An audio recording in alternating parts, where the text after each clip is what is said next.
Zayniddin akani profilida ko'rib qoldim. Bugun operatsiya bo'lgan bo'lsa, ertasi kuni chiqib ketyapti. Lekin kelib adashmagan ekanman. Mazza qilib yashayapman hozir. Bugundan yo'lga chiqishingizni tavsiya qilaman. Shoira opa, sizga qanaqa muammo bilan kelgandingiz? Og'riq bilan kelganman, mioma bilan. Ayniqsa shu mioma 5 yil bo'lgan, miomam borligini bilganman. Rossiyada yurdim, uziylarga tushdim, doktorlarga ko'rindim. U yerda to'g'risi meni qo'rqitishdi. Instagramda Zayniddin akani profilida ko'rib qoldim. Bu yerda chiroyli otsivlar bilan chiqib ketyapti bemorlar. Bugun operatsiya bo'lgan bo'lsa, ertasi kuni chiqib ketyapti. Birinchi ishonmagandim. Lekin kelib adashmagan ekanman. Keldim. Juda chiroyli kutib olishdi. Qizlar ham bir-biridan go'zal, chiroyli kutib olishdi. Zayniddin akani oldiga kirdim, hamma savollarimga javob oldim, analizlar topshirdim.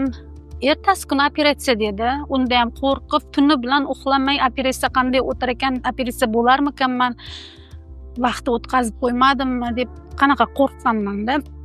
Yo'q, keyin Xudoga shukr, ertasi kuni operatsiya dedi. Operatsiyaga kirdim. Hech qanaqa og'riq yo'q, hech qanaqa og'riq sezmadim. Operatsiyadan chiqqanimdan keyin ham o'zi operatsiya stolida o'zidayoq o'zimga kelib bo'lgandim. Ertasi kuni yurishni boshladik, sraz chiqib ketdik.